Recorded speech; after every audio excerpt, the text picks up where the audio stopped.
Hello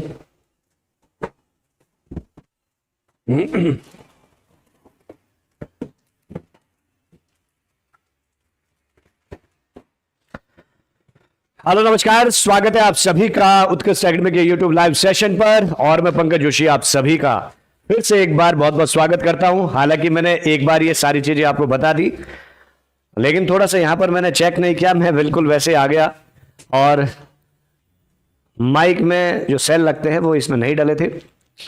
अब एक बार मुझे बता दीजिए, यदि मेरी आवाज आप तक पहुंच रही है तो एक बार मुझे बताएं कि क्या मेरी आवाज आप तक पहुंच पा रही है। यदि मेरी आवाज आप तक पहुंच पा रही है तो मुझे एक बार सूचित करें। गुरुजी कोर्स बहुत महंगा कर दिया। एक इस बार कोर्स बहुत महंगा नहीं है, आपके लिए वापस कम कर देंगे, आप निश्चिंत रहे, घबराए नहीं, आप टेंशन ना ले। बाकी एक बार मुझे जरा फटाफट से बता दें कि मेरी आवाज आ गई है। अच्छा, आ गई आवाज, चलिए बहुत बहुत धन्यवाद। तो एक बार भाई पुनः आप सभी का बहुत बहुत स्वागत है, जितने भी आप लोग जुड़ चुके हैं। और आप सभी को बताना चाहूंगा कि हमारा जो ये 8 बजे का टाइम है, ये एक तरह से नया टाइम आपके बीच आया है। तो आप लोग जो है अपने यार दोस्तों के बीच जरूर भेजें, क्योंकि ज्यादातर आप लोगों को मालूम है कि हम लोग 9 बजे लाइव आते हैं और 9 बजे हम लोग हमेशा आप लोगों के बीच लाइव आते रहेंगे। लेकिन अब जैसे कि मैंने उत्तराखंड में इतिहास को शुरू किया है, तो उत्तराखंड के इतिहास में अगर मैं 9 बजे ही उत्तराखंड का इतिहास आपके बीच लाऊं तो उसमें क्या हो रहा है कि मेरा टर्म जो है वीक में एक बार आएगा, तो वहां पर कनेक्टिविटी हमारी जो है हट जाएगी। जबकि इतिहास में बहुत जरूरी है कि हम लोग रोजाना जो है उस इतिहास को आगे आगे बढ़ाए, क्योंकि सारी घटनाएं एक दूसरे से जुड़ी है। इसलिए हम लोगों ने डिसाइड किया है कि हम लोग 8 से 9 बजे डेली उत्तराखंड का इतिहास आपके बीच लेकर आएंगे। और 9 से 10 रोजाना जो हमारा सेशन है वो बिल्कुल शेड्यूल वैसे रहेगा। इसके बाद आपके बीच राणा सर आएंगे, तो आप सभी लोग जुड़े रहिएगा। 9 बजे राणा सर आपके बीच महत्वपूर्ण सेशन को लेकर आ जाएंगे। मुझे भी चाहिए सर कोर्स, सबको कोर्स मिलेगा, आप निश्चिंत रहे, घबराए नहीं, सबको कोर्स मिलेगा, आप घबराए नहीं। 5 तारीख का इंतजार करें सभी लोग, 5 सितंबर का, तो आप निश्चिंत रहे, आप सभी को कोर्स मिलेगा भाई, घबराने की जरूरत नहीं है। जरा थोड़ा सा वीडियो को शेयर जरूर करें, क्योंकि बहुत सारे हमारे यार दोस्तों को पता नहीं है कि हम लोग आज 8 बजे आए हैं और ये सेशन अब डेली आपके बीच 8 बजे से ही शुरू होगा। और आप लोग रोजाना 8 बजे जरूर जुड़े, उत्तराखंड का इतिहास आपको विस्तार से पढ़ाएंगे। और जैसा कि आप पीछे भी देख पा रहे होंगे या फिर थंबनेल देखा होगा, आज एक अक्खड़ राजा या फिर एक ऐसा राजा जो बहुत ही कम समय तक तो इन्होंने शासन किया, लेकिन इतने कम समय में इतने धमाकेदार अंदाज में इन्होंने अपना शासन किया।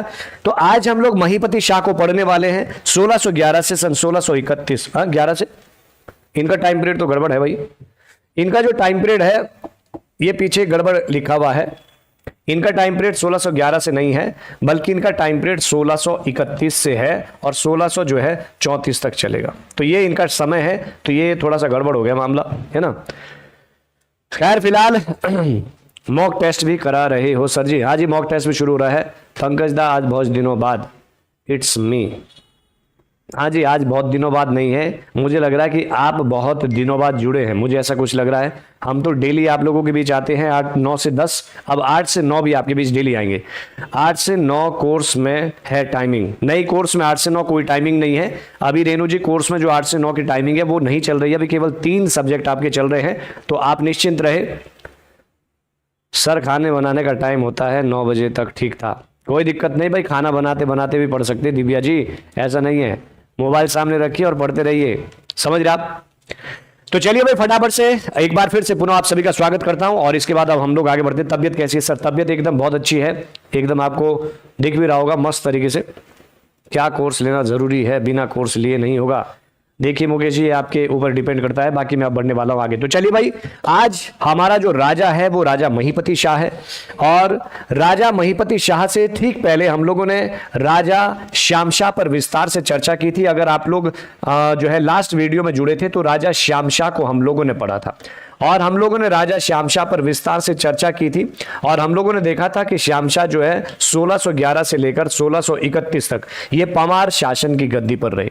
श्याम शाह में बहुत सारी चीजें हम लोगों ने पढ़ी भाई। एक हम लोगों ने देखा था कि राजा श्याम शाह जब गद्दी पर बैठा तो गद्दी पर बैठने के पश्चात इसके सामने बहुत सारी चुनौतियां थी, चाहे वो दापा के साथ हो या फिर चंदों के साथ हो, वो सारी सिचुएशन हम लोगों ने देखी। लेकिन एक खास चुनौती जो थी श्याम शाह के समय, वो सबसे बड़ी चुनौती थी, यानी कि उसके 60 विवाह होने के पश्चात भी उसकी कोई भी संतान नहीं हुई। ये बड़ा चर्चा का केंद्र बिंदु था राजा श्याम शाह में, और यही कारण रहा कि उनकी जगह पर एक ऐसा व्यक्ति जो पवार राजवंश का सबसे वृद्ध यानी कि राजा महिपति शाह, सबसे अधिक उम्र में गद्दी पर बैठने वाला जो राजा था वो यही महिपति शाह था। लगभग 48 साल की जो है उम्र में ये गद्दी पर बैठा था।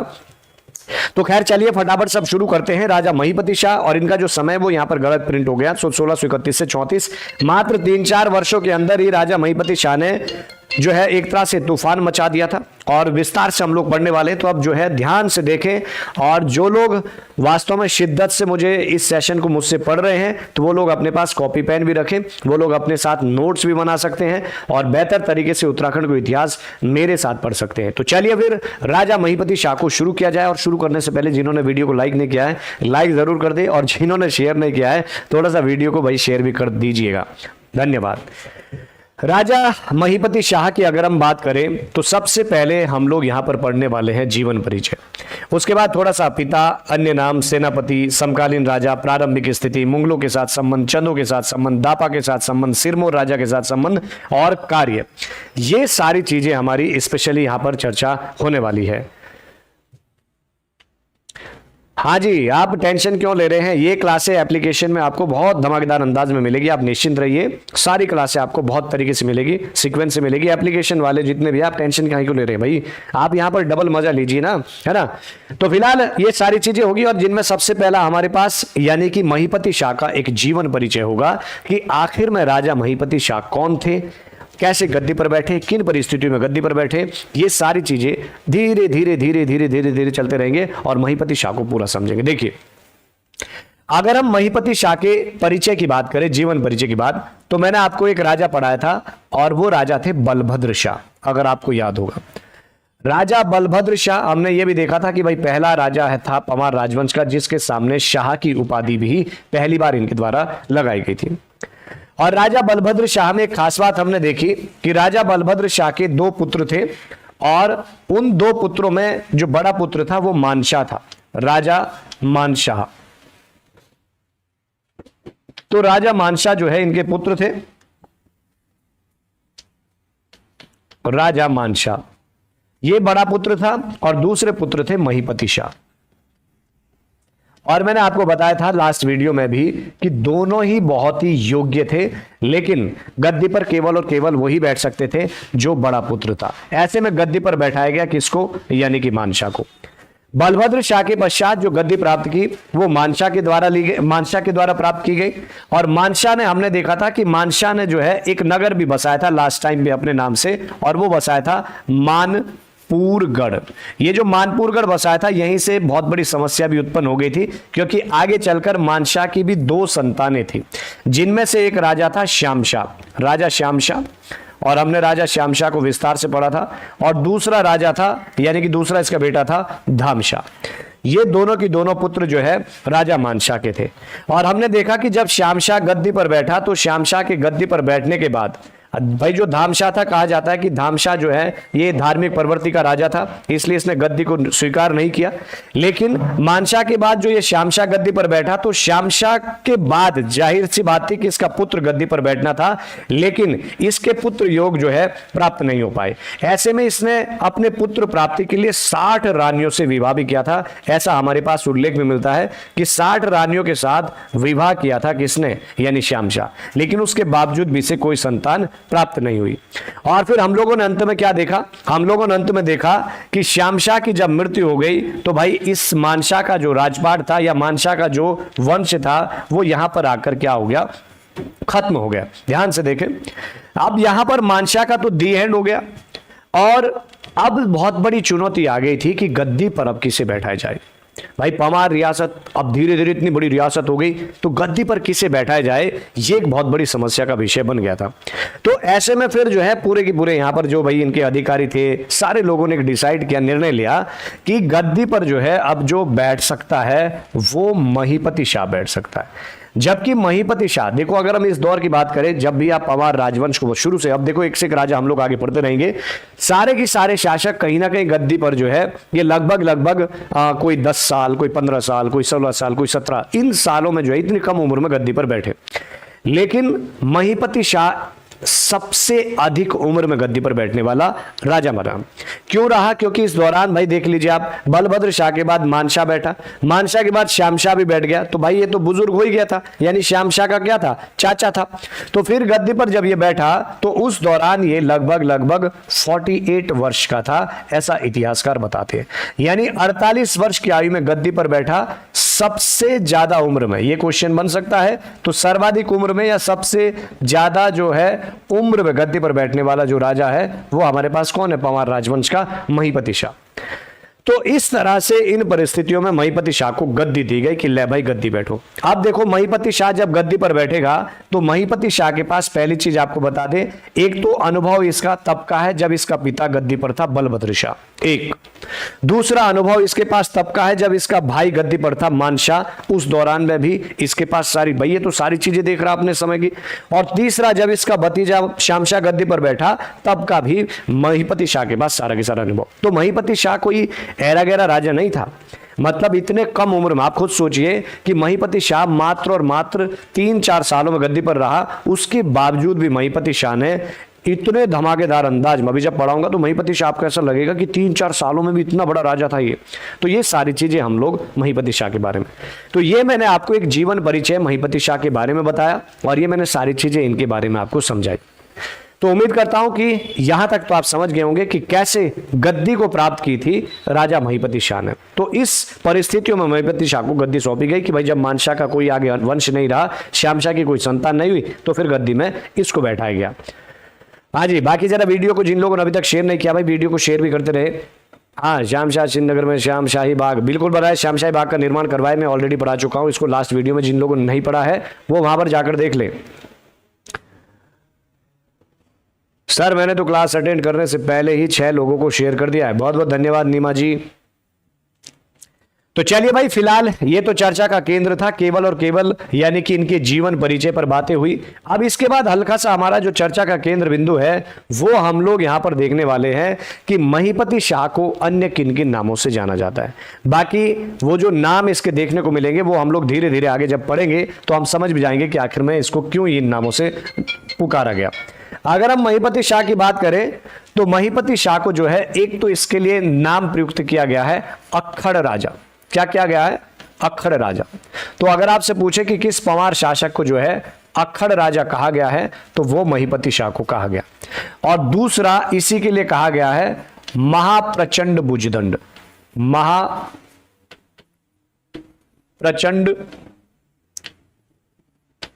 भुजदंड। तो महाप्रचंड भुजदंड, ये 2 नाम जो है महिपति शाह के लिए इस्तेमाल किए गए हैं। और देखेंगे कि आखिर में क्यों इतने बड़े बड़े नाम। देखो पहला तो अक्खड़ राजा। अक्खड़ राजा इसके लिए किसने कहा है? ये इसको संभवतः मुगल लेखकों ने कहा है। तो जो मुगल लेखक है उन्होंने इसको जो है अक्खड़ राजा कहा है। तो मुगल लेखकों के द्वारा इसको अक्खड़ राजा, भाई देखेंगे आगे कि क्यों मुगलों का जो है इससे पारा गर्म रहा, क्यों ये कहा। और महाप्रचंड भुजदंड जो है इसके लिए मोलाराम के द्वारा शब्द इस्तेमाल किया गया। तो मोलाराम ने जो है महिपति शाह को महाप्रचंड भुजदंड के नाम से पुकारा है। तो यहां तक हम लोग मामला फिलहाल समझ चुके हैं कि महाप्रचंड भुजदंड किसका नाम है। तो महाप्रचंड भुजदंड हमारा जो है मोलाराम का नाम है। और सॉरी, मोलाराम कह रहा हूं, महाप्रचंड भुजदंड महिपति शाह को कहा गया है, मोलाराम के द्वारा कहा गया है। और अक्खड़ राजा जो है इसे मुगल लेखकों के द्वारा कहा गया, तो ये भी महिपति शाह को कहा गया। तो ये दूसरे छोटे छोटे स्टेप पहले हम लोग लेकर चल रहे हैं और इस पर हम लोग चर्चा कर रहे हैं। बाकी फिलहाल अब हम लोग बढ़ते हैं यहां से आगे और देखते हैं कि अगली चीजें इनमें क्या है। धीरे धीरे पहले छोटी छोटी चीजें फिर विस्तार से समझाएंगे। अब जो अगला मुद्दा है वो मुद्दा है सेनापतियों का। अगर हम बात करें महिपति शाह की, तो महिपति शाह का जो आप लोग सोच रहे हैं कि भाई महिपति शाह मात्र जो है गद्दी पर 31 से लेकर 34 तक, इतने कम वर्षों में महिपति शाह इतना बड़ा राजा कैसे बना? तो महिपति शाह अपनी सूझबूझ से तो बना, अपना अनुभव से तो बना। भाई अनुभव था महिपति शाह के साथ। बलभद्र शाह जब इसके पिता थे उस समय का अनुभव था, जब इसका भाई मानशाह था उस समय का अनुभव था, जब इसका भतीजा श्यामशाह था तब का भी अनुभव था। लेकिन उससे बड़ी भी बात थी सर आप लोग फोन नहीं उठाते, बात कर लेंगे, आप निश्चिंत रहिएगा। आप सभी से जितने भी फ़ोन आते हैं, तो असल में आप सभी से मैं एक और विनती करना चाहूँगा कि हम लोग कई बार दिन के समय में फ़ोन नहीं उठा पाते हैं। असल में हमारे जो नॉर्मली जो हमारे नंबर भी वहाँ पर रहे है, तो हमारे खुद के नंबर वहाँ पर डले हुए हैं। तो हम लोग क्या होते हैं, ऑफलाइन क्लास में बिजी होते हैं, तो इसलिए आपको घबराने की ज़रूरत नहीं है। आप हमको इत्मीनान से जो है इवनिंग के टाइम पे या फिर दिन के टाइम पे प्रॉपर जैसे 11, 12, 1, 2 के बीच में भी कॉल कर सकते हैं। तो कभी नहीं उठा पाते हैं तो इसके लिए क्षमा चाहते हैं, है ना। बाकी मैं आपको यहाँ पर आज और एक चीज़ बता देता हूँ कि आप जो है स्पेशली अभी मैं 2 नंबर नीचे डिस्क्रिप्शन में लिख दूंगा, तो उन 2 नंबरों पर आप जो है हमें कॉल करें हमेशा, है ना, तो आपको आगे से ये समस्या नहीं आएगी। तो फिलहाल सेनापतियों की पर चर्चा करते हैं, क्योंकि इन्हीं की बदौलत जो है महिपति शाह इतना पावरफुल बना। समझ रहे आप। अगर हम लोग बात, पहले मैं फ़ोन अपने साइलेंट करता हूँ, मुझे अभी भी फ़ोन कंटिन्यू आ रहे हैं, तो फ़ोन मैंने साइलेंट कर दिए।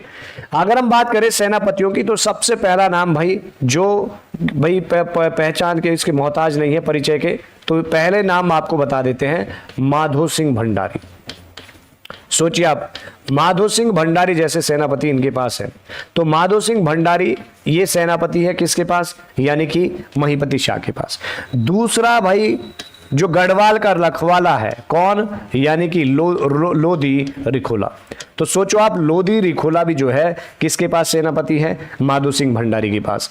तीसरा सेनापति की अगर बात करें तो बनवारी दास, बनवारी दास भी सेनापति किसके पास है, यानी कि माधो सिंह भंडारी के पास। इतना ही नहीं, बर्थवाल बंधु भी किसके पास है, तो बर्थवाल बंधु भी हमारे किसके पास है, बर्थवाल बंधु, ये भी हमारे जो है माधो सिंह भंडारी के पास है।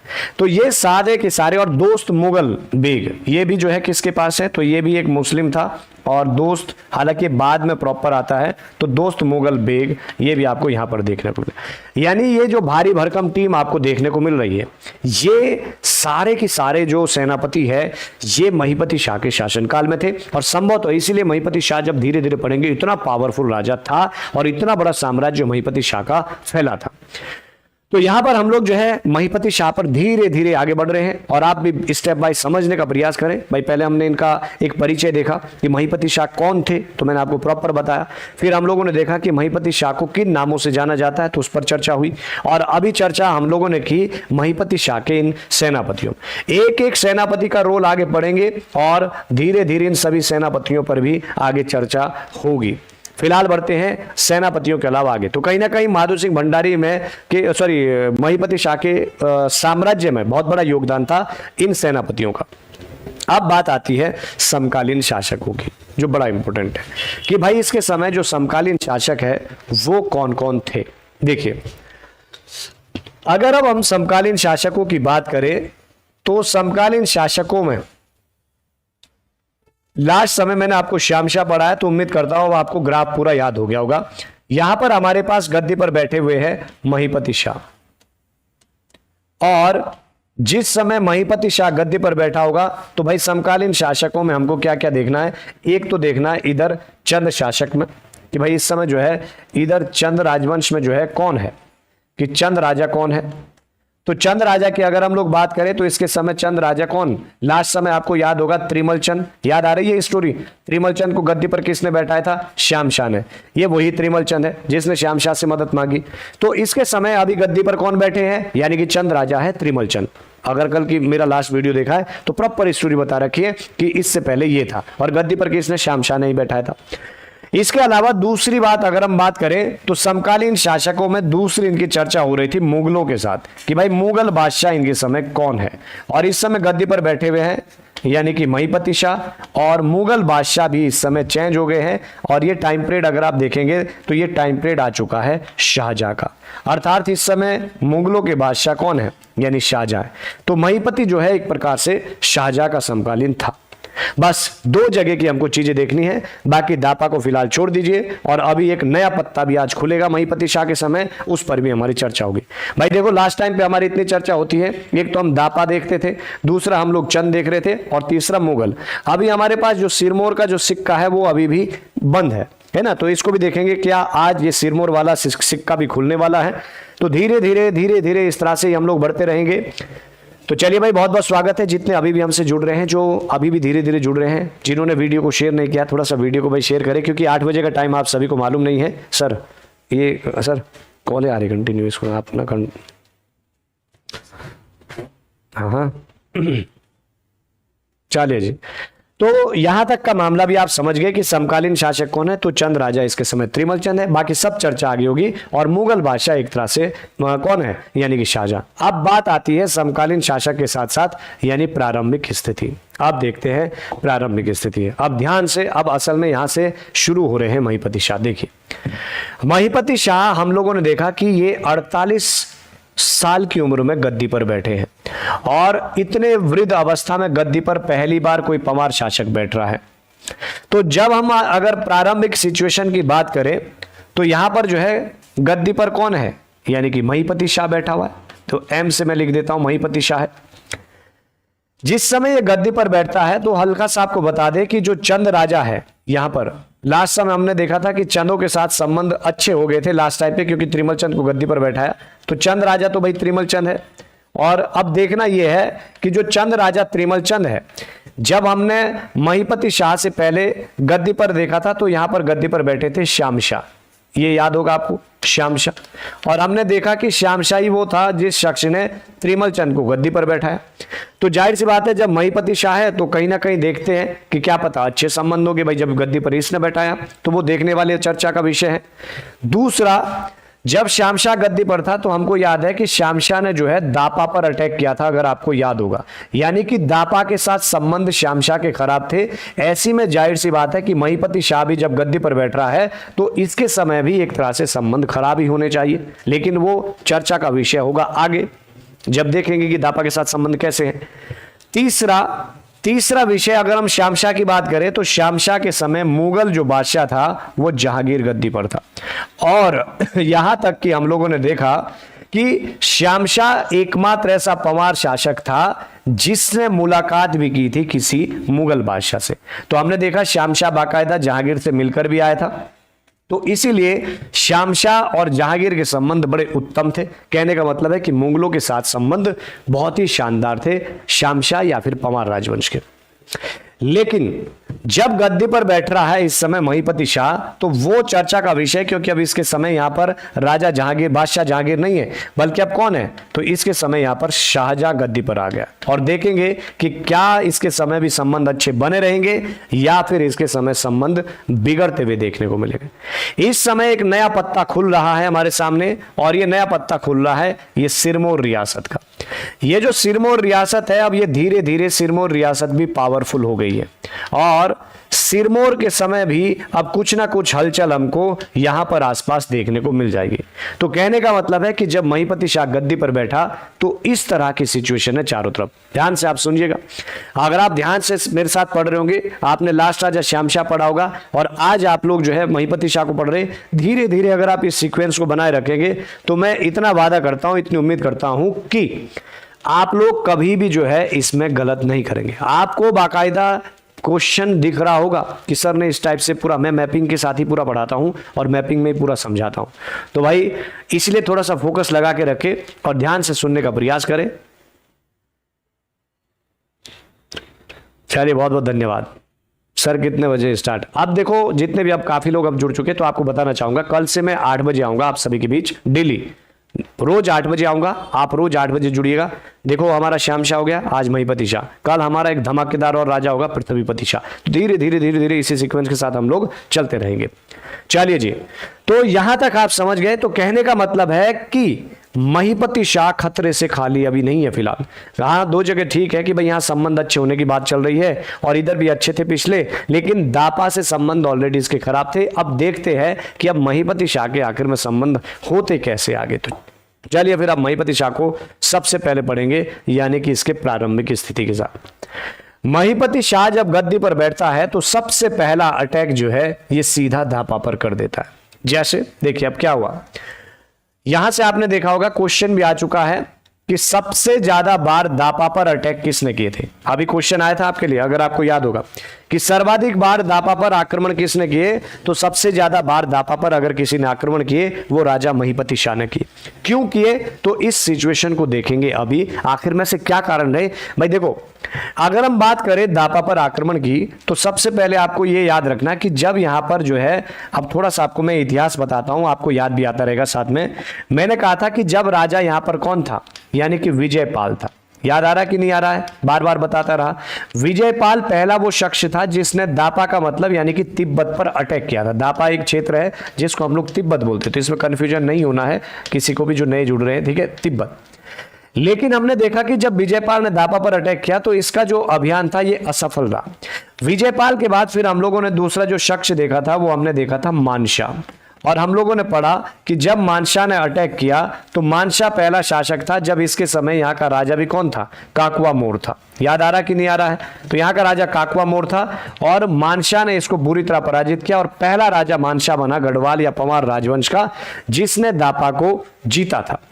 इसके साथ साथ फिर हम लोग देख रहे हैं कि मानशाह के बाद गद्दी पर अगला जो राजा आया था वो आया था श्यामशाह, और हमने देखा कि श्यामशाह की भी जो पॉलिसी रही वो अपने पिता की भांति रही। श्यामशाह ने भी दापा पर अटैक किया और दापा राजा को बुरी तरह से पराजित किया। तो कहने का मतलब है कि यहां पर एक तरह से भाई जो भी राजा आ रहे उनकी एक तरह से दापा के प्रति जो नीति है वो अच्छी नहीं है, मतलब संबंध बड़े खराब है।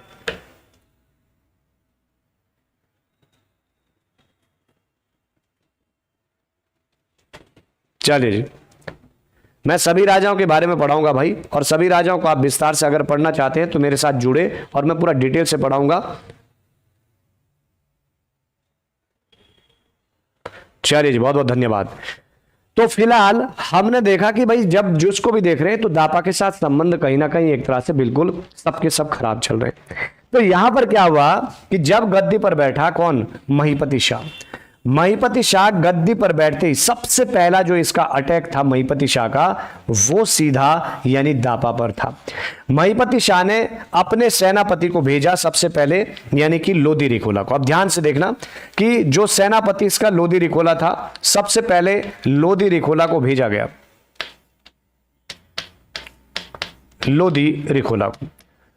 लोदी रिखोला ने जो है सीधा अटैक किया दापा पर, क्योंकि दापा का जो राजा था वो धीरे धीरे क्या कर रहा था, धीरे धीरे अपनी साम्राज्य की सीमा आगे को बढ़ाता हुआ जा रहा था। ऐसे में महिपति शाह ने गद्दी पर बैठते ही लोदी रिखोला के नेतृत्व में एक सैन्य अभियान करवाया और दापा राजा को बुरी तरह से पराजित करवाया। जब लोदी रिखोला ने दापा पर अटैक किया और दापा राज्य को बुरी तरह से पराजित किया, तो फिर जब वहां से ये वापस लोदी रिखोला आ रहा था तो इसने क्या कर दिया, इसी जगह पर जो ये एरिया था तिब्बत का, यहां पर जो बड़थवाल बंधु थे, मैंने कहा था ना बड़थवाल बंधु भी जो है इसके सेनापतियों में शुमार है। तो बड़थवाल बंधुओं को, दोनों की दोनों बंधुओं को क्या कर दिया, दो भाई थे बड़थवाल बंधु, इन बड़थवाल बंधुओं को जो है यहीं पर नियुक्त कर दिया, यानी कि यहाँ का फौजदार बना दिया इन दोनों भाइयों को। कहाँ का, दापा का, क्योंकि दापा राजा को इसने पराजित किया लोदी रिखोला ने, और इन दोनों को यहाँ का फौजदार बना दिया कि तुम यहां पर रह लो, और खुद जो है लोदी रिखोला वापिस आए। तो कहने का मतलब है कि महिपति शाह का पहला अभियान सफल हुआ। महिपति शाह ने सबसे ज्यादा बार अटैक करवाए थे दापा पर। एक चीज तो पहला अभियान लोदी रिखोला के नेतृत्व में हुआ, सफल हुआ और बड़थवाल बंधुओं की नियुक्ति यहीं पर करवा दी। फिर इसके बाद क्या हुआ कि जब यहां पर ये वापस आ गए और ये बड़थवाल बंधु यहां पर थे, तो उस दौरान जो दापा का राजा था ये थोड़ा सा भागकर ऊपर चले गया उत्तरी क्षेत्र में, और यहां पर जाने के बाद ये जो दापा का राजा था ये सीधा मुलाकात करने आ गया किससे, लहासा के राजा से। और लहासा के राजा से इसने मुलाकात की, किसने, ये जो दापा का राजा भाग कर गया था, और लहासा के राजा से इसने सैन्य सहायता ली, और सैन्य सहायता लेने के बाद फिर से नीचे आया, अटैक किया और यहां पर जो है बड़थवाल बंधुओं की क्या कर दी, हत्या कर दी। ध्यान से सुनना स्टोरी, बड़थवाल बंधुओं की हत्या कर दी दापा राजा ने। कैसे भाई, पहले तो देखो लोदी रिखोला ने अटैक किया, दापा राजा को ऊपर खदेड़ दिया और ये जो क्षेत्र जीता, यहाँ पर बड़थवाल बंधुओं को फौजदार नियुक्त कर दिया। दूसरी बार क्या हुआ, इन्होंने जो है वापिस आए और वापिस आने के बाद जो है लहासा की राजा से मदद मांगी और इनकी हत्या कर दी। महिपति शाह को बहुत बड़ा गुस्सा आया, और जब महिपति शाह को क्रोध आया तो अब महिपति शाह ने दूसरे अटैक के लिए सीधा माधो सिंह भंडारी को भेज दिया। अर्थात दूसरा जो अटैक हुआ वो अब माधो सिंह भंडारी के नेतृत्व में होगा। माधो सिंह भंडारी जाता है और सीधा दापा के राजा को बुरी तरह पराजित करके आता है, और वापिस आते हुए माधो सिंह भंडारी वो पहला शख्स है जिसने यहां पर पत्थरों से जो है यानी कि सीमा को भी निर्धारित कर दिया था, ऐसे करके पूरी बाउंड्री बना के आ गया कि भाई अगर यहां से आगे आया तो देख लेना। तो माधो सिंह भंडारी ऐसा पहला शख्स था जिसने अटैक किया और वापिस दापा राजा को पराजित करके जब आया तो यहां पर पत्थरों की सीमा भी जो है स्थापित करके वापस आया। तो कहने का मतलब है कि महीपति शाह अपने सैन्य के बल पर जो है बहुत ही पावरफुल था। देखो लोधी खोला पहला अटैक किया, दापा से जीत कर आया, वापिस आया। हालांकि फिर जब वहां पर जो भरतवाल बंधु थे उनकी हत्या हुई, फिर दोबारा से माधो सिंह भंडारी गया, ये भी जीत कर आया। तो इस तरह से कहने का मतलब है कि महीपति शाह के समय निरंतर दापा पर अटैक होते गए और दापा शासक को बुरी तरह से पराजित किया गया। यहां तक का मामला उम्मीद करता हूं कि आप समझ गए, और यही है दापा के साथ यानी कि महीपति शाह के संबंध। अब आप बताइए, जो क्वेश्चन आपके लिए एग्जाम में आया था वो सीधा सीधा एग्जाम में डायरेक्ट ये आया था कि भाई सर्वाधिक अटैक दापा राज्य पर किस पवार शासक ने किया था? तो महीपति शाह आप टिक करेंगे। तो बस महीपति शाह दो थे। तो अब आप बताइए कि अगर आपसे कोई पूछे कि भाई महीपति शाह के जो है दापा के साथ संबंध कैसे थे, आप बड़े विस्तार से समझा सकते हैं कि संबंध बिल्कुल भी अच्छे नहीं थे। सबसे पहले रोदिली खोला से अटैक करवाया, और अटैक करवाने के बाद वहां पर भरतवाल बंधुओं की भी नियुक्ति की, लेकिन फिर दापा राजा ने लहासा के राजा से मदद मांग के इन भरतवाल बंधुओं की हत्या की और वापस छीन लिया। फिर दोबारा से जो है माधो सिंह भंडारी को भेजा गया। तो लगातार 2-3 बार माधो सिंह भंडारी ने जो है महीपति शाह ने दापा पर अटैक करवाया और बुरी तरह से इनको पराजित करवाया। यहां तक संबंध उम्मीद करता हूं आप समझ गए होंगे कि दापा वर्सेस महीपति शाह कैसे संबंध है। मामला डन। कोई समस्या किसी को? भाई कोई किसी को परेशानी यहां तक बताइए। दापा के साथ समझ गए? बिल्कुल भी अच्छे नहीं थे। कौन अच्छे नहीं थे जी? भाई यहां तक कोई समस्या है किसी को कि दापा और महीपति शाह के संबंध कैसे हैं? ये याद रखना भी, आगे चलकर जो दूसरा राजा गद्दी पर आएगा तो उसके साथ ये संबंध बनाए रखने पड़ते हैं। बहुत मजा आ रहा है। चलिए यहां तक मजा आ गया। 3 आक्रमण किए, किसने पूछा? आयोग ने। हाँ जी, तो ये 3 बार आक्रमण किया था। चलिए जी फिलहाल बढ़ते हैं आगे, और उम्मीद करता हूं नहीं सर ओके है। चलिए यहां तक का मामला ओके है और आप बहुत बेहतर तरीके से समझ गए हैं कि महीपति शाह के संबंध दापा के साथ कैसे बिल्कुल बेकार है और बिल्कुल लड़कर आ चुके हैं इसके सारे के सारे सेनापति। अब देखो यहां पर अगले जो संबंध है, तो दापा पर आक्रमण हम लोग पढ़ चुके हैं। इसके बाद हमारा जो संबंध है वो थोड़े से जानेंगे मुगलों के साथ। भाई दापा का तो ये हिसाब किताब करके आ गया। अगला चर्चा का विषय हमारे पास है मुगलों के साथ संबंध। अब देखिए ध्यान से मुगलों के साथ संबंध पर। तो मुगलों के साथ अगर हम संबंध पर चर्चा करें कि महीपति शाह के मुगलों के साथ संबंध कैसे रहे होंगे, लेकिन उससे पहले हम जो है यहां पर जानेंगे किसको। जब गद्दी पर बैठे हुए थे कौन? यानी सहजपाल। ये शुरुआत हमने सहजपाल से की थी। ध्यान से देखना सहजपाल से। तो हम लोगों ने पहली बार देखा था कि पहली जो हलचल हुई थी वो सहजपाल के समय हुई थी मुगलों के साथ। अर्थात तब जो है मुगल बादशाह कौन था? तब मुगल बादशाह अकबर था। आपको याद होगा मैंने क्या कहा था कि भाई अकबर गंगा जल का प्रयोग करता था और अकबर जो है गंगा जल के अन्वेषक के लिए एक दल भेजा था, और इस सहजपाल ने जो है उस दल को कहां पर? हरिद्वार में ही रोक दिया था। तो पहला हमारे पास उल्लेख यहां से मिलता है, लेकिन इसके समय सहजपाल के समय संबंध एक तरह से खराब थे। सहजपाल के बाद सहजपाल का बेटा गद्दी पर हमने देखा था कौन बैठा था? बलभद्र शाह। और मैंने आपको बताया था कि जब बलभद्र शाह गद्दी पर बैठा तो इसने संबंध अच्छे सुधारे। अकबर ही इसके समय था और इसके समय अकबर के साथ संबंध बहुत अच्छे हुए। हम लोगों ने देखा कि बलभद्र शाह का उल्लेख बाकायदा किस ग्रंथ में मिलता है? यानी अकबर नामा में मिलता है। अब बताओ कितना बड़ा इंपॉर्टेंट क्वेश्चन है कि अकबर नामा जैसा ग्रंथ जो है उसमें हमारे बलभद्र शाह का उल्लेख मिलता है। हालांकि राम सिंह नाम से मिलता है, रामशाह या राम सिंह के नाम से, लेकिन मिलता जरूर है। तो उस दौरान भी संबंध कैसे? तो सहजपाल के समय बेकार थे, बलभद्र शाह के समय ठीक हुए। फिर बलभद्र शाह के बाद इसका जब बेटा गद्दी पर आया कौन? मानशाह। तो हम लोगों ने देखा कि मानशाह समकालीन था किसका? तो इस दौरान मानशाह के समय था यानी जहांगीर गद्दी पर। और हम लोगों ने यह पाया कि जब मानशाह, जब मैं आपको पढ़ाऊंगा तो मानशाह के समय भी संबंध बहुत अच्छे रहे। हालांकि कोई मुलाकात का जिक्र नहीं हुआ, लेकिन संबंध अच्छे बन गए थे। फिर मानशाह के बाद गद्दी पर आया कौन? श्यामशाह। ध्यान से देखो, इस तरह से अगर आप पढ़ेंगे तो कभी भी भूलेंगे नहीं भाई। श्यामशाह के समय भी गद्दी पर कौन था? जहांगीर था। और हमने देखा कि श्यामशाह तो भाई ऐसा राजा था जिसने जहांगीर से बाकायदा कहां पर यानी कि मुलाकात भी की, और साथ ही साथ जहांगीर नामा में भी उल्लेख मिलता है। तो अब देखो कि 2 हमारे पास ऐसे पवार शासक देखने को मिल गए जिनमें से एक का उल्लेख तो अकबर नामा में है और दूसरे का उल्लेख जहांगीर नामा में है। तो आप खास बात देखो, अकबर नामा में उल्लेख किसका था? बलभद्र शाह का। और जहांगीर नामा में उल्लेख किसका आता है? यानी हमारे श्यामशाह का। और श्यामशाह पहला राजा भी है जो मुलाकात भी करके आ रहा है। तो यानी इसके समय भी संबंध बहुत ही शानदार थे।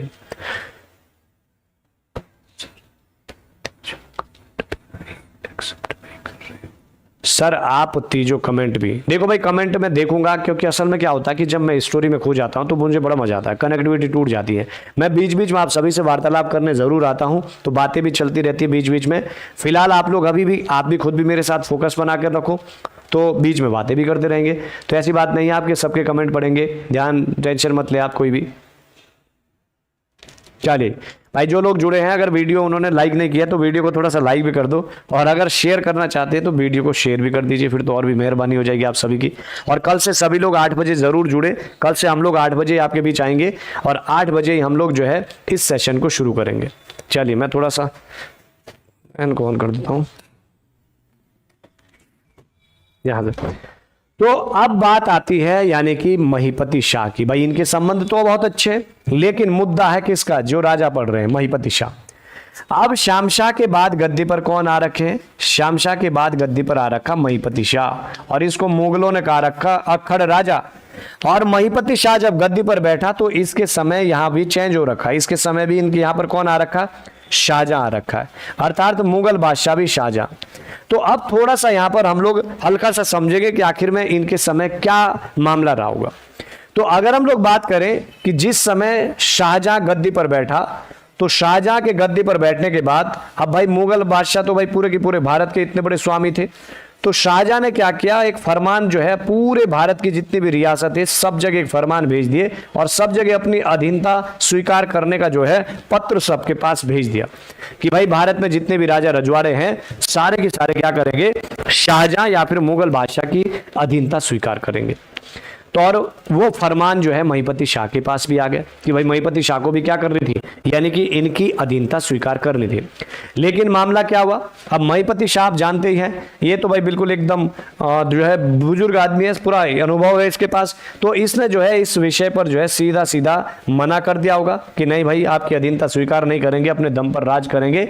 इसीलिए शाहजहां का जो है दिमाग खराब हो गया था महीपति शाह प्लस पंवार रियासत के खिलाफ।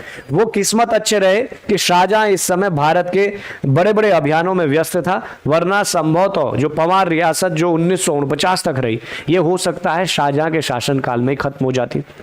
ऐसा भी हो सकता था, क्योंकि भाई शाहजहां की तौहीन थी बहुत बड़ी, और महीपति शाह ने इनके आदेश को ठुकरा दिया था। ऐसे में एक तरह से बहुत बड़ी तौहीन थी ये वाली। लेकिन फिलहाल शाहजहां बहुत व्यस्त था, तो शाहजहां उत्तराखंड की ओर ध्यान नहीं दे पाए। भाई उत्तराखंड इतना छोटा, क्या खर्चा करना है, तो इसलिए ध्यान। लेकिन शाहजहां को ठेस जरूर पहुंची होगी कि भाई ये जो रियासत है इतनी छोटी सी है और मेरे खिलाफ जो है एक तरह से मुकर रही है। तो फिलहाल महीपति शाह ने क्या कर दिया है, यानी मुगलों से पंगा मोल लिया। तो यहां से आप कह सकते हैं कि ये अक्खड़ राजा इसीलिए है क्योंकि इसने मुगलों से सीधा सीधा पंगा मोल रहा, अर्थात मुगलों के साथ संबंध महीपति शाह के बिल्कुल भी अच्छे नहीं थे। यहां तक मामला हो गया क्लियर। उम्मीद करता हूं कि अब मुगलों के साथ भी आप समझ गए। महीपति शाह वर्सेस दापा बहुत अच्छा समझ गए आप, और महीपति शाह और मुगल ये भी उम्मीद करता हूं आप अच्छे से समझ गए। एक बार जरा बता दीजिए कि मामला ठीक है, समझे या नहीं समझे, फिर नहीं तो कि दूसरी हमारे पास विधि है, उस विधि से भी आपको समझाते रहेंगे। यहां तक फिलहाल बताने का प्रयास करें कि यहां तक आप समझे या नहीं, जल्द से जल्द मुझे जवाब दे भाई। मामला समझ आ रहा है यहां तक, मतलब क्लियर हो गया कि दापा के साथ संबंध कैसे है और मुगलों के साथ महीपति शाह के संबंध कैसे है। पता नहीं सब बिजी हो गए, सब लग रहा मुझे कहीं।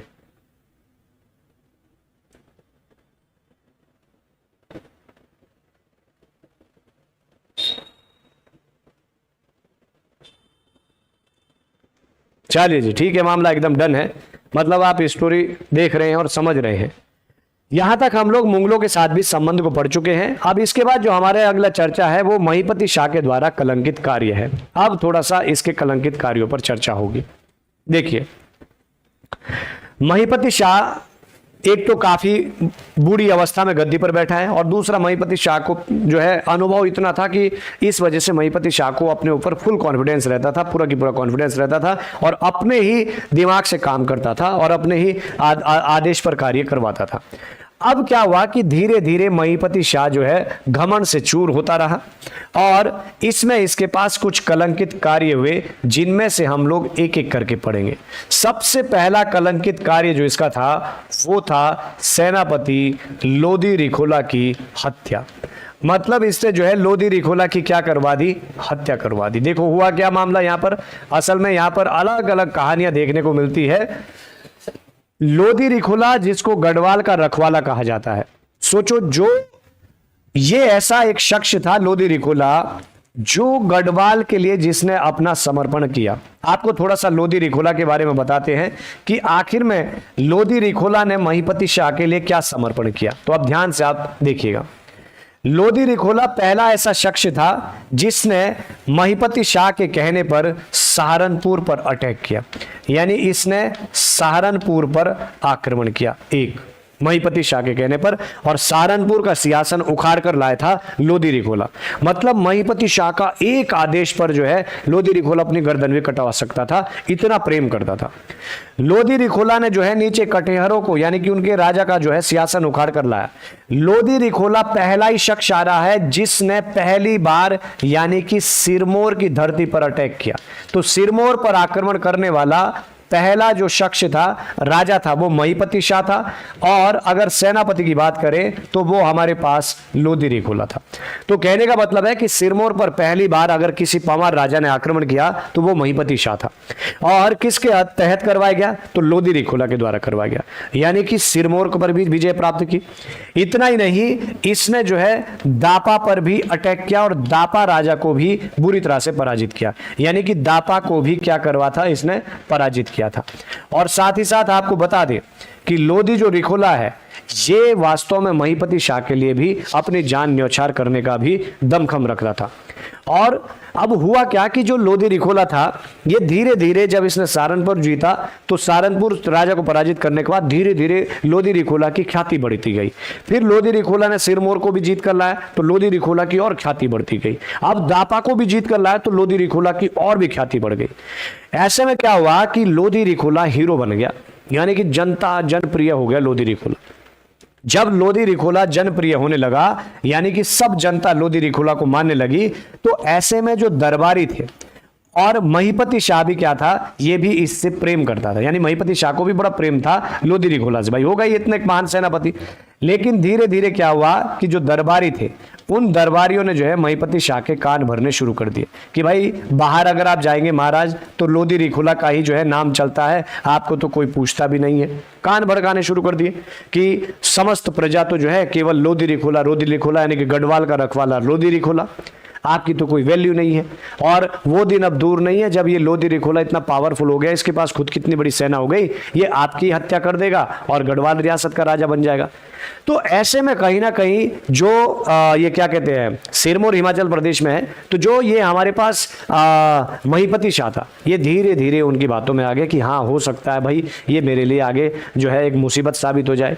तो इसने क्या कर दिया, महिपति शाह ने लोधी रिखोला की हत्या करवा दी, यानी कि इसको बेचारे को मरवा दिया। तो पहला कलंकित कार्य महिपति शाह ने क्या कर दिया, यानी इसके लिए जो जान देने वाला व्यक्ति था उसकी हत्या करवा दी। मतलब लोधी रिखोला की बेचारे की हत्या करवा दी, एक कलंकित काम।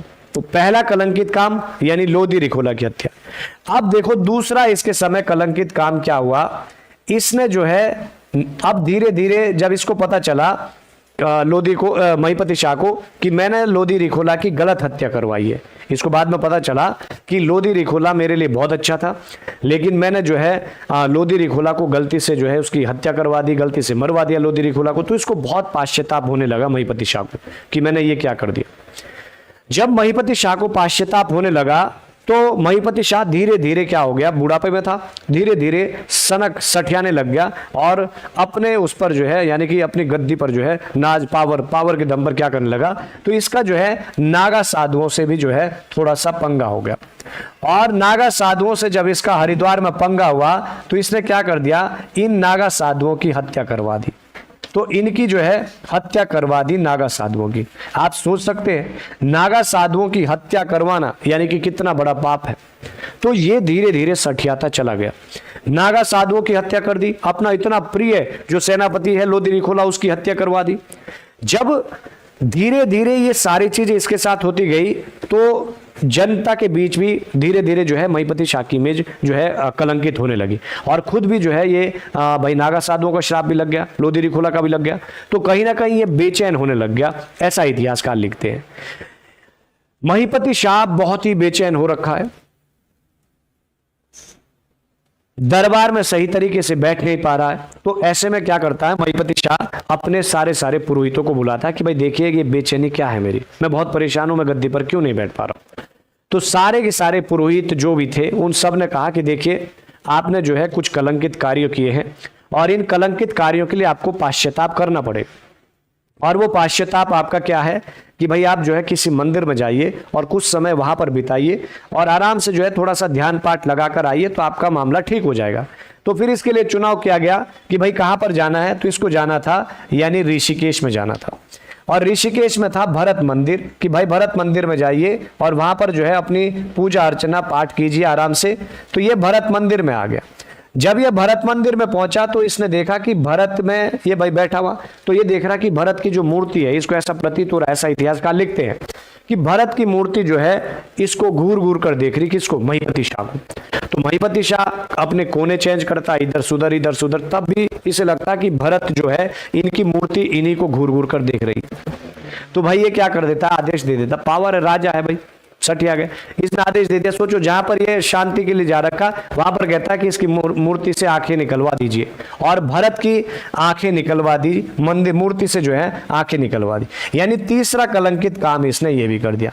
तो पहला इसने कलंकित काम किया अपने सेनापति की हत्या, दूसरा नागे साधुओं की हत्या, और तीसरा भरत की मूर्ति मंदिर में जो है मूर्ति से आंखें निकलवाना। जब इसने 3 ये कलंकित कार्य किए तो इसके बाद इसको बहुत तकड़ा श्राप लग गया। यानी कि महीपति शाह जो है बेचैन और पागल हो गया। मतलब ये जो है इतना बेचैन हो गया होगा, हम तो कल्पना कर सकते हैं। तो जब इतिहासकार भी ऐसा इनको पर लिखते हैं तो शायद महीपति शाह इतना बेचैन और पागल हो गया होगा, भाई इनका श्राप लग गया होगा इसको। तो फिर इसके लिए ये पूरे अपने राज्य के जो है सभी विद्वानों को बुलाता है, ज्योतिषों को बुलाता है कि भाई इसका उपाय बताइए क्या हो सकता है। तो फिर सारे के सारे जो ज्योतिष है वो कहते हैं कि देख भाई ऐसा है, अब तूने जो काम किया है वो बड़े कलंकित कार्य है, अपने सेनापति की हत्या, नागा साधुओं की हत्या, और यहाँ तक कि भरत मंदिर से जो है मंदिर की आंखों से मूर्ति निकलवाना। तो इसके लिए कहा जाता है कि भाई अब इसके लिए एक ही चीज हो सकती है पाश्चाताप का, कि क्योंकि आपने जो है भाई मुकुट, राजा का मुकुट पावर है, आपने उस पावर के तले ये काम किए, तो ऐसे में या तो आप जो है इस मुकुट के तहत पाश्चाताप कीजिए कि भाई आप जो है मुकुट को पिघलाकर पी जाओ, या दूसरा यह है कि किसी राजा के हाथों वीर गति प्राप्त हो जाओ, भाई किसी राजा से युद्ध लड़ो और वीर गति को प्राप्त हो जाओ, तब जाके आपको मुक्ति मिलने वाली है, वरना ऐसे नहीं। तो महीपति शाह परेशान होता है कि भाई मैं ये सोना तो पी नहीं सकता हूँ मुकुट। तो इसने दिमाग दौड़ाया कि किसी राजा से लड़ लेता हूँ और वीर गति को प्राप्त हो जाता हूँ। तो अब ये देखता है कि भाई कैसे किया जाए। तो इसने अंतिम में क्या चुना, इसने अंतिम में चुना यानी कि चंद राजा के साथ लड़ने का। तो यहां पर क्या हुआ कि इसको एंड में अपनी मुक्ति को प्राप्त करना था। तो इसके लिए इसने देखा कि भाई मैं किससे लड़ूं और किस राजा के हाथों मारा जाऊं। तो इसने चारों तरफ देखा कि अगर तो मैं दापा के हाथों मरूं, ये बिल्कुल उचित नहीं, दापा से 36 का आंकड़ा है। इधर सिरमौर राजा के हाथों से बिल्कुल नहीं मरना चाहता, सिरमौर पर भाई पहली बार टशन से जीत रहा है, मुगलों के साथ वैसे ही इसका खराब संबंध है। तो इसने दिमाग दौड़ाया कि संबंध अच्छे कहां पर है, यानी कि चंद राजा के साथ है। भाई चंद राजा कौन है गद्दी पर, तो चंद राजा इस समय गद्दी पर बैठ रखा है त्रिमल चंद। और आप सभी लोग जानते हैं कि त्रिमल चंद को गद्दी पर खुद किसने बैठा रखा है, यानी कि श्याम शाह ने बैठा रखा। तो श्याम शाह तो बिल्कुल भी नहीं लड़ सकता गढ़वाल राजा से। तो महीपति शाह ने दिमाग लौड़ाया कि मुझे जो है इस राजा पर अटैक करना चाहिए और इसके हाथों से मैं मारा जाऊं। तो क्या करता है महीपति शाह, संदेश भिजवाता है सीधा त्रिमल चंद को कि मैं युद्ध करना चाहता हूं। त्रिमल चंद कहता है कि महाराज मैं आपसे युद्ध नहीं लड़ना चाहता, आपके लोगों ने मुझे यहां बैठा है, मैं आपसे कैसे युद्ध लड़ सकता हूं। ये फिर पत्राचार करता कि नहीं मैं लड़ना चाहता हूं। 3 की आपसी पत्राचार हुई। अंत में महीपति शाह ने अपनी सेना जो है खुद ब खुद कहां लेकर चले गया, यानी कुमाऊं लेकर चले गया। अब भाई जब घर में कोई लड़ने आएगा तब तो मुझे उठाने पड़ेंगे हथियार। तो जब महीपति शाह पूरी सेना लेकर वहीं पर पहुंच गया तब बाहर आना पड़ा किसको, त्रिमल चंद को अपनी सेना लेकर। और इतिहासकार खुद लिखते हैं कि महीपति शाह का सबसे मूर्खतापूर्वक कार्य था ये युद्ध लड़ना। अपने साथ न जाने कितने जो है लोगों को इसने इस युद्ध में मरवाया। भाई खुद तो मरना ही था, अपने साथ पूरी सेना को भी ले गए मरवाने के लिए। तो इस युद्ध को लड़ा और इस युद्ध में जो है त्रिमल चंद के हाथों फिर महीपति शाह मारा गया। तो इस तरह से सन 1634 में महीपति शाह यानी कि एक जबरदस्त राजा भी था वास्तव में, इसकी जो है मृत्यु हुई। तो यहां पर भाई उम्मीद करता हूं कि आप लोग जो है राजा महीपति शाह के बारे में विस्तार से समझ गए होंगे और मैंने आपको विस्तार से समझाया। अब आपके कमेंट थोड़ा सा देख लेता हूं, इसके बाद राणा सर की क्लास है, कोई जाएगा नहीं। राणा सर की क्लास तुरंत 9 बजे शुरू होने वाली है। तो उम्मीद करता हूं भाई बड़ा आनंद आया होगा, मजा आया होगा। और अगर आनंद आया तो कल 8 बजे फिर से जुड़िएगा, क्योंकि कल देखना है कि महीपति शाह के बाद होता है क्या, क्योंकि महीपति शाह मात्र 3 साल में मृत्यु हो रखी है।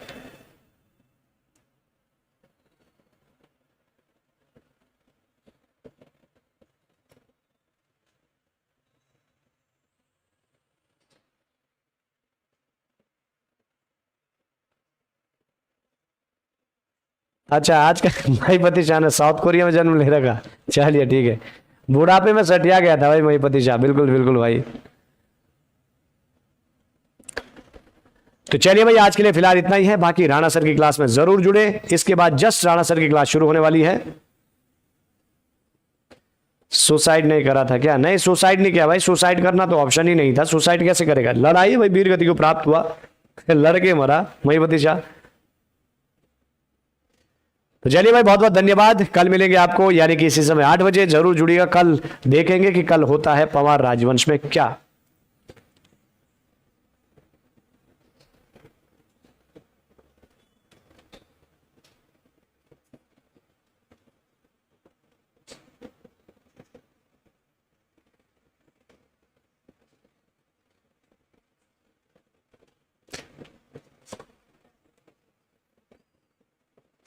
हाँ, किसी के बहकाव में नहीं आना चाहिए। देखो हमको यही सीख मिलती है।